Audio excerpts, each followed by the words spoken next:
এখানে বেগুন এইভাবে কেটে নিয়েছি, কেটে নিয়ে নুন দিয়ে দিলাম। বেগুনটা নুন মেখে নিলাম। বেগুনটাকে মেখে নেব।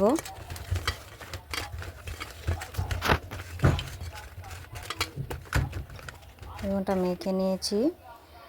এখন একটা দিয়ে দেবো শুকনো লঙ্কা গুঁড়ো, এতে পেঁয়াজ দিয়ে দিলাম, দিয়ে দিলাম শুকনো লঙ্কা, দিয়ে দিলাম হলুদ গুঁড়ো, দিয়ে দেবো ধনে গুঁড়ো, দিয়ে দিলাম ধনে গুঁড়ো,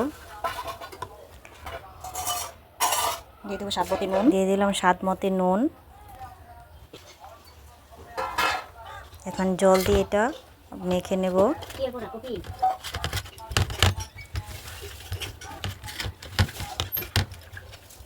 এখন মশলাটা মাখা হয়ে গেছে। এখন মশলাটা মেখে নিলাম। বেগুনটার মধ্যে মশলাটা মেখে নেব।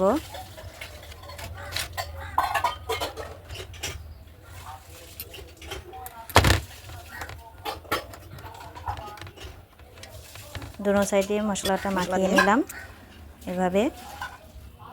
এখন এখানে নিয়েছি চালের গুঁড়ি, দিয়ে দেবো অল্প ময়দা, দিয়ে দেবো ময়দা, দিয়ে দেবো স্বাদ মতো নুন, দিয়ে দিলাম স্বাদ মতো নুন। এখন এটাকে ভালো করে মিক্স করে নেব।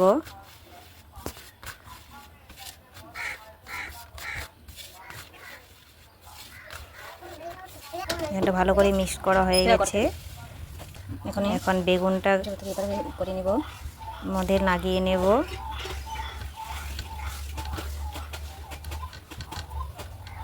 এভাবে লাগিয়ে নিলাম। এভাবে মেখে নিলাম। এখন এক এক করে ভেজে নেব, তেলে ভেজে নেব।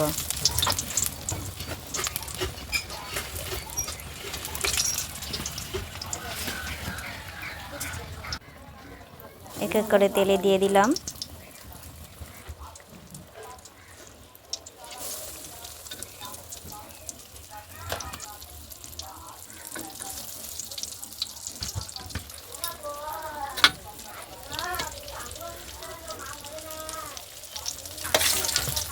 এক সাইড ভাজা হয়ে গেছে, সবগুলো দিয়ে দিলাম। এক সাইড হয়ে গেছে ভাজা, আরেক সাইড ভেজে নেব।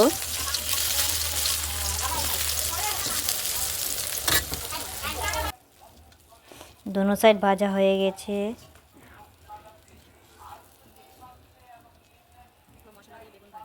এখন নামিয়ে নেব।